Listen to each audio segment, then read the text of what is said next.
შორის ჯერ კიდევ გეგმა 2030-ის ფარგლებში ჰქონდა მთავრობას დაპირება, რომ 2025 წელს ზარალიანი სახელმწიფო საწარმოები აღარ იარსებებდა. რა ბედიელით სახელმწიფო კომპანიებსა და იქ დასაქმებულ ადამიანებს ნიკოლოზ ალავიძე ჯეოქეისის მრჩეველთა საბჭოს წევრი გვერდება. მოგესალმებით ბატონო ნიკოლოზ, მადლობა გადაცემაში მონაწილეობისთვის. მე ვეჭვობ, რომ ამ წლისთვის მოესწროს დაპირება, რომელიც ჯერ კიდევ რაც მე ვნახე 2021 წელს ჰქონდა ახლანდელ ეროვნული ბანკის ხელმძღვანელს და მაშინდელ ეკონომიკის მინისტრ ნათია თურნავას, რომ 2025 წელს ჩვენ აღარ უნდა გქონოდა ზარალიანი სახელმწიფო საწარმოები, მაგრამ ის რეფორმა და ოპტიმიზაცია, რომელიც ახლა ძალიან სწრაფი ტემპით წამოიწყო ხელისუფლებამ, როგორ ფიქრობთ, რაზე შეიძლება იყოს გათვლილი?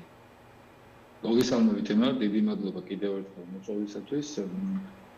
შეეხება ამ რეფორმას, ჯერ ისევ და ისევ ეს რეფორმა არის ადგილგზელოს დონეზე, ჩვენ არ ვიცით და არ გვესმის კონკრეტული მასშტაბი, თუნდაც სამოქმედო გეგმა, სტრატეგია ამ რეფორმისა და როგორ უნდა გახორციელდეს, იმიტომ რომ ეს არ არის ახალი, თქვენს აღნიშნეთ და არაერთხელ თქვა ყველას და ვიცით ჩვენ ეს როდის არის დაწყებული. წლებია 10 წელიწადზე მეტია. 2014 წლიდან არის ეს პროცესი ძალიან გააქტიურებული. ყველა რეკომენდაციაში იყო სავალუტო ფონდისაც და მსოფლიო ბანკისაც, მათ 2022 წლებში მსოფლიო ბანკმა და საერთაშორისო სავალუტო ფონდმა ერთობლივად გააწერეს სამოქმედო გეგმა, სტრატეგია აღსრულების და ტექნიკური დახმარების ფარგლებში საქართველოს მთავრობას მისცეს ეს დოკუმენტი განსახილველად, რასაც მოყვა საფრთხე თავრობის პოზიცია, რომელზეც რა თქმა უნდა ვერ შეჯერდა, რომელიც რეალობას საცდენილი იყო მთლიანად და გარდა იმისა, რომ რაღაც თეორიული საპილოტე ვითომ სამ კომპანიაში გატარებული ვითომ რეფორმით, რაღაც შემოიფარგლა და ეს ერთ-ერთი მიზეზია იმ დაძაბული ჭალებში დაძაბული ამ საქმიანი დაძაბული ურთიერთობისა, რაც აიმებთან გვაქვს და რაც რეალურად სხვა მძიმე მიზეზებთან ერთად გახდა პროგრამის შეფერხების შეჩერების საფუძველიც და ეხლაც იგივე ღია საკითხია. ჩვენ ნახეთ აიმების შეხვედრა, რომელიც დამთავრდა უფრო მეტი დეტალებით გვექნება უკვე წერილობითი ანგარიში უნდა იდება აიმების მხრიდან და თუმცა წინასწარ შეგვიძლია გამოსაზრდოთ, რომ ამ ნაწილში კიდევ ერთხელ არ ჩანს არანაირი პოლიტიკური ნება, რომ ეს მნიშვნელოვანი რეფორმა გატარდეს. სხვა შორის ბოლო 5 წლის სტატისტიკას თუ გადავხედავთ და უფრო შორს არ წავალთ, ზარალი მოგების თვალსაზრისით სახელმწიფო საწარმოებისა ამ 5 წლიდან მხოლოდ 2022 იყო, როდესაც მოგებაზე გავიდნენ სახელმწიფო საწარმოები, დანარჩენი ყველა იყო აბსოლუტურად ზარალიანი, იყო შემთხვევა 2020-ში მაგალითად 1 მილიარდ ლარსაც კი აჭარბებდა სახელმწიფო საწარმოების ზარალი. აღარაფერს ვამბობ იმ საეჭვო დასაქმების პოლიტიკაზე, რომელიც სხვათა შორის წლიდან წლამდე 10 წლეულებია და თითქმის ყველა ხელისუფლების პირობებში ახასიათებს ხოლმე სახელმწიფო საწარმოებს. ეს არის გარკვეული, ასე ვთქვათ, თავშესაფარი, ხო, მიგრაციის, შრომითი მიგრაციის საშუალება სხვადასხვა მაღალი თანამდებობიდან წასული პირებისთვის და ბიუჯეტს უწევს ამ ადამიანების საკმაოდ მაღალ ანაზღაურებად, მაღალ ხელფასზე შენახვა წლების განმავლობაში. დიახ, მართალია, ზუსტად ასე არის. ამის გარდა ჩვენ არ უნდა გვაუწყდეს, რომ ეს მოგების ნაწილსაც შეეხება ეს ისევ და ისევ არა ბიზნესური, არა გაუმჯობესებული მართვით, ან რაღაცა სხვა ფაქტორებით იყო გამოწვეული, არამედ იყო რაღაცა ერთჯერადი შემთხვევითი მოვლენა, რაც ასე ისევ და ისევ სამყაროთა დაწყებულ ომთან შეგვიძლია დავაკავშიროთ, იმიტომ სხვა იქ ლოგიკური ახსნა იქ არ ხდებოდა და იმ პერიოდში გამოწვევა დივიდენდის სახით შესაბამისად ამ საწარმოებიდან იმ კონტექსტში არ მოხდა, იმიტომ რომ სხვა შოპურმა და ხისიერმა შემოდინებებმა ეს საჭიროება დააბალანსა, ასე ვთქვათ, ნეგატიურად. თუმცა რაც თქვენ აღნიშნეთ, ეს რიცხვი რაოდენობა სახელმწიფო საწარმოების არის დასაქმების და კორუფციული, ბიუროკრატიული კორუფციის მთავარი წყარო, რაც ყველასთვის ცნობილია, მათ შორის საერთაშორისო საფინანსო ინსტიტუტებისთვისაც სახელმწიფო საწარმოებზე ძალიან მნიშვნელოვანია მოდის საქართველოს სახელმწიფო ვალის თითქმის 10%, რომელიც გადანაწილებულია ამ მეტნაკლებად მოქმედ საწარმოებზე, რომლებიც რა თქმა უნდა სტაბილურად ზარალადზე მუშაობს, ეს არის სისტემური პრობლემა. ეს არის ამ სისტემის ნაწილი, რომელიც კვებავს ამ არაჯანსაღ ბიუროკრატიას, რომელიც იყენებს ამ თავის პირად რაღაცა უკანა ეზოთ და სამწუხაროდ ამისი დათმობა ყველას უჭირს, იმიტომ რომ უნდა თამითი და რაღაცა თავი შეინახონ და თან ადვილია იქ შეხწევადობა არ არსებობს, ანგარიშვალდებულება არ არსებობს, მართვის არანაირი სტანდარტები არ არსებობს, რაღაცა მოიყვანილზადეს კომპეტენციის შეგრძნებაც კი არ არსებობს და აქედან გამომდინარე არის ისეთი სახელმწიფო საწარმო, რომელიც უშუალოდ კერძო ბიზნესთან შედიან უკვე კონკურენციაში, რომელიც ამ ბიზნესს მარტო ამ კონკრეტულ ბიზნესს კი არ აზიანებენ, აზიანებენ მთლიანად ბიზნეს გარემოს და ქვეყნის განვითარებას, კონკურენტულ უნარიანობის განვითარებას უშლია ხელს და ეს ასე გადის უფრო ბალასტი ხდება ქვეყნის ეკონომიკა და შესაძლებლობა განვითარების ზიანდება და ამ დროს თუმცა ჩვენი სამეზობლო კონკურენტულ გარემოსთან ჩვენ გვიწევს გლობალური კონკურენციული პოზიციების დაკავება ჩვენ ზიანდებით და ეს არ არის მარტივი აღდგენადი პროცესი. რაც შეეხება იმ საკადრო რეფორმას ბჭყალებში, რაც გაჟღერდა, მე ცოტაც ნელა წარმომიდგენია, იმიტომ ჩვენ ვაკვირდებით პოლიტიკური ნიშნით, თითქმის 2000-ზე მეტი ადამიანია განთავისუფლებული უკვე სახელმწიფო სამსახურებიდან, იქნება ეს ცენტრალური სახელმწიფო აპარატიდან თუ მერიებიდან და მუნიციპალიტეტებიდან. რა თქმა უნდა, ეს 2000 ადამიანიდან დიდი ნაწილი საკმაოდ კომპეტენტურია და მარტო ის ფაქტი, რაზეც არსებობს მეტყველებს მათი განთავისუფლება, მათ საქართველოს კონსტიტუცია იცნობენ და მათთვის პროტესტი გამოთქვეს იმაზე, რომ საქართველოს კონსტიტუციის დარღვევა მოხდა და მაგიტომ გამოთქვეს მათ პროტესტი, მეტყველებს იმაზე, რომ მათ უფრო რაღაც სხვა უნარებიც გააჩნდათ, ვიდრე რაღაცა ამ ბიუროკრატიის, მუშა ბიუროკრატიის ნაწილი იყო. ეს დიდი პრობლემაა, ეს პრობლემაა თუნდაც ეკონომიკისთვისაც, თუ ცალკე აღებულს ჩვენ შევხედავთ ეს 2000 ადამიანის ინდივიდუალური პრობლემა არ არის, ეს არის ამ 2000 ადამიანთან დაკავშირებული მულტიპლიკატორის რამდენიც შეგვიძლია 2.5-ია, 3.5-ია იყოს მათი ოჯახი და მათ უკვე პირადი თუნდაც საბანკო და დაფინანსება და მათი მიმდინარე ვალდებულებები ფინანსურ ინსტიტუტებთან, ლოკალურთან, რაც უკვე მთლიანობაში ძალიან დიდ და სავალალო ნიშნების და სიგნალების ანთების საშუალებას გვაძლევს, პლუს ეს პროცესი გრძელდება. მიუხედავად იმისა, რომ ეს ხალხის განთავისუფლება სახელმწიფოს ამ ხელისუფლების უყრია არ გაუჭირდა, იმიტომ რომ პოლიტიკური ნიშნით ისინი მოუღებლები გახდნენ. ამ ნაწილში სახელმწიფო საზარმოში პირიქით ყველა პოლიტიკური ნიშნით არის დასაქმებული.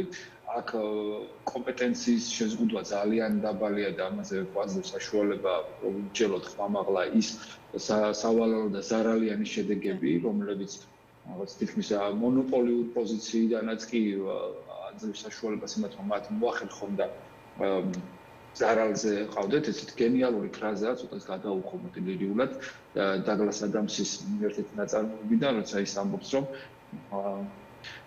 არასოდეს არ უნდა გადააფასოთ, ანუ ცუდად არ უნდა შეაფასოთ სრული იდიოტების უნიკალური ნიჭი, რომ მათ გააფუჭონ გაუფუჭებადი ნივთები. ანუ ზუსტად აი ეს მდგომარეობა გვაქვს, ცუდი თარგმანი გამომივიდა, მაგრამ ორიგინალში კეთილად ჟღერს ეს ყველაფერი.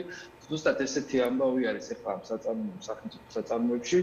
პოლიტიკური ნებიდან გამომდინარე ახლა ეს პოპულისტური საარჩევნო თუ აი ამ გაუგებარი კურსის შენარჩუნებისთვის ის ბაბლი, რომელზეც ეს გააცდა ეს ნარატივი, ვიზეც ჭალებში კარგად იყიდება, დაკავებული არის და დასაქმებული არის, დაკმაყოფილებული არის ამით, რომ მათ თვალი დახუჭონ, არ წაიკითხონ არაფერი, არ გაეცნონ ინფორმაციას საქართველოს კონსტიტუციიდან საერთოდ არ ადარდებდეს, ამაში ისინი თუნდაც ამ ჭრილ და პატარა თანხას იღებენ, რაც ჯამში საკმაოდ მოცულობითია, როგორც მატერიალური ზარალი, ყისიერი, რაც აისახება ჩვენი წყალებში ფუნდამენტური მაკროეკონომიკური პარამეტრების რეალურ პოზიციონირებაში, ჩვენ ვაკვირდებით ჩვენი რომ მიმდინარე ანგარიშის დეფიციტი რო უფრო და უფრო ღრმავდება და ღრმავდება, შევახსენეთ მახვილობას, რომ ეს არის ჩვენ უფრო მეც ხარჯავთ, ვიდრე შემოსავალი გვაქვს დროის კონკრეტულ მომენტში. ეს არის საშუალო და მოკლევადიანი აქტივობები, რაც მნიშვნელოვანია.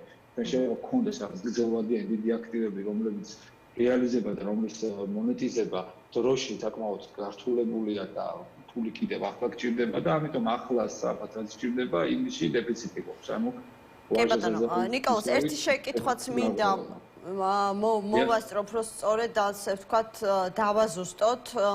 საკმაოდ ამბიციური გეგმა აქვს აი ამ სახელმწიფო საწარმოებში მიმდინარე ოპტიმიზაციასთან დაკავშირებით ხელისუფლებას, კობახიძის განცხადებას გავიხსენებ, რომელმაც თქვა, რომ მხოლოდ საქართველოს რკინიგზაში აი ამ საშტატო ოპტიმიზაციის შედეგად წელიწადში 36 მილიონი ლარის გამოთავისუფლება მოხდება. თუ ამას ენერგეტიკის სფეროში სახელმწიფო საწარმოებსაც დაუმატებთ, საერთო ჯამში წლიურად 52 მილიონი გამოთავისუფლდებაო. რა თქმა უნდა, ისინი ამბობენ, რომ ეს პროცესი ამ კომპანიებზე არ შეჩერდება და სხვა სახელმწიფო საწარმოებს, იპებს, აიპებს, შეპესებს და მოკლედ შეეხება.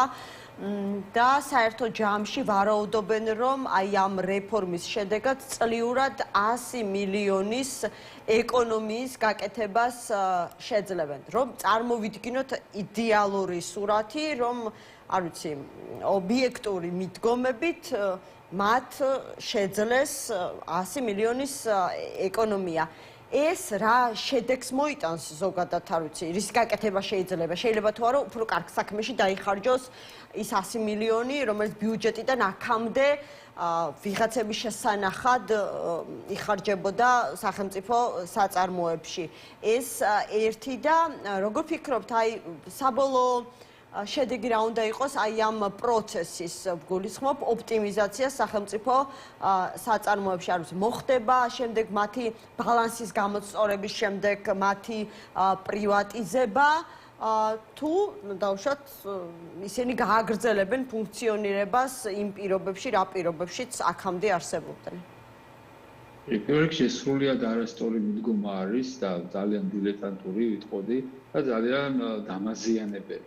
Იმიტომ რომ ეს საწარმოები, რომელიც ჩამოთვლილი იქნა თქვენს მიერ და თქვენამდე თქვენ ინვესტირებასაც აკეთებთ ხალხის მხრიდან, ეს არის ორი რადიკალურად განსხვავებული მაღალ პროფესიულ უნარებზე დაფუძნებული დარგი, რომელიც ესე მარტივად არ ხდება, თუნდაც ხელოვნური ინტელექტის თანამედროვე ტექნოლოგიების გამოყენებით, რკინიგზა და ბაზისური სისტემა ადამიანების და კომპეტენტური გამოცდილი ადამიანების გარეშე ფუნქციონირებას ვერ შეძლებს.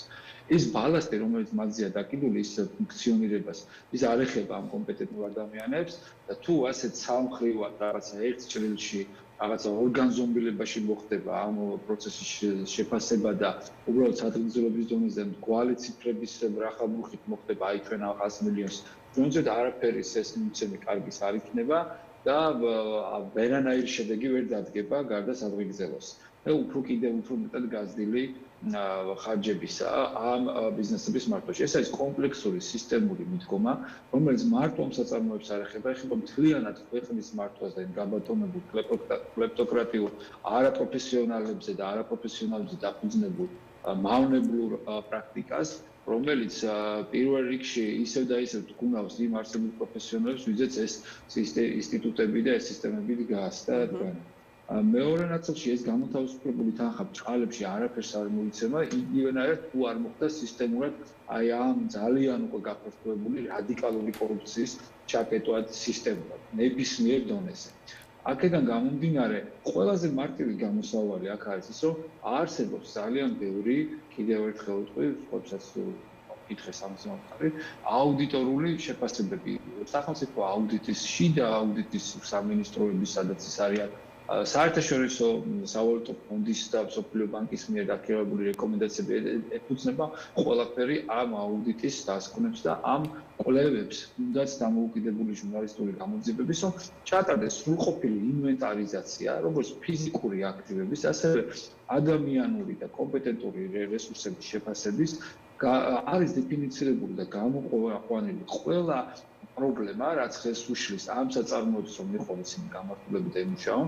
აქ მთავარი მიზეზები არის კომპეტენცია, მართვის გაუმჭირვალობა, სისტემური მიდგომები, საუკეთესო პრაქტიკა, ორგანიზაციული მართვის და ასე შემდეგ და დაინერგოს ასევე ის პოლიტიკა თანამედროვე მენეჯმენტის და მართვის, რომ იყოს ობიექტურად განწყობილი მოგებაზე. გასაგებია, მადლობა. კი ბატონო. მადლობა ნიკოლას ალავიძეს, GeoCase-ის მრჩეველთა საბჭოს წევრი იყო ჩვენი გადაცემის პირველი ბლოკის სტუმარი, გადაცემის მეორე ნაწილში, როგორც უკვე დაგკვირდით.